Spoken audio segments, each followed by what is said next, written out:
యోహాను సువార్త 9వ అధ్యాయం 1వ వచనం నుంచి వాక్యం చదువుదాం. ఆయన మార్గమున పోవుచుండగా గుడ్డి అయిన ఒక మనుషుడు కనపడేను. ఆయన శిష్యులు, బోధకుడా, వీడు గుడ్డివాడై పుట్టుటకు ఎవడు పాపం చేసిన, వీడా వీని కన్నవారా అని ఆయనను అడగగా, యేసు, వీడైనను వీని కన్నవారైన పాపం చేయలేదు, కానీ దేవుని క్రియలు వీని యందు ప్రత్యక్షపరచబడుటకై వీడు గుడ్డివాడుగా పుట్టాడు. పగలున్నంత వరకు నన్ను పంపిన వాని క్రియలు మనము చేయుచుండవలెను. రాత్రి వచ్చుచున్నది, అప్పుడు ఎవడనూ పని చేయలేడు. నేను ఈ లోకంలో ఉన్నప్పుడు లోకంలో వెలుగునని చెప్పాడు. ఆయన ఇప్పుడు చెప్పి నేల మీద ఉమ్మి వేసి ఉమ్మితో బురద చేసి వాని కన్నుల మీద ఆ బురద పూసి, నీవు సిలోయము కోనేటికి వెళ్ళి అందులో కడుపు కొనమని చెప్పాను. సిలోయమును మాటకు పంపబడిన వాడని అర్థము.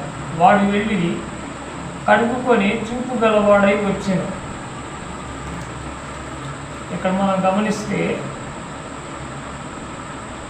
8వ అధ్యాయము 59లో చూస్తే 9వ అధ్యాయానికి ముందు, కాబట్టి వారు ఆయన మీద రూటకు రాళ్ళు ఎత్తిరి, కానీ యేసు దాగి దేవాలయంలో నుండి బయటికి వెళ్ళిపోయాను. దేవాలయంలో నుండి బయటికి వెళ్ళిపోయిన తర్వాత ఆయన ఒక మార్గాన పోతా ఉన్నాడు. ఆయన ఒక మార్గాన పోయేటప్పుడు, ఒక రోడ్డు మీద మార్గాన వెళ్తూ ఉన్నప్పుడు, ఒక పుట్టుకతోనే ఒక గుడ్డివాడు ఆ మార్గంలో ఆ రోడ్డు మీద భిక్షం అడుక్కుంటా ఒక వ్యక్తి కనపడ్డాడు అక్కడ. ఆయన శిష్యులు అది చూశారు, అతన్ని చూసి యేసు ప్రభువు అని ఒక ప్రశ్న అడుగుతున్నారు. బోధకుడా, వీడు గుడ్డివాడిగా పుట్టడానికి ఎవడు పాపం చేశారు, వీడా వీడి కన్నవారని ఆయన అడిగినప్పుడు, దానికి యేసు ప్రభు వారు సమాధానం చెప్తున్నారు, వీడైనను వీడి కన్నవారను పాపం చేయలేదు, కానీ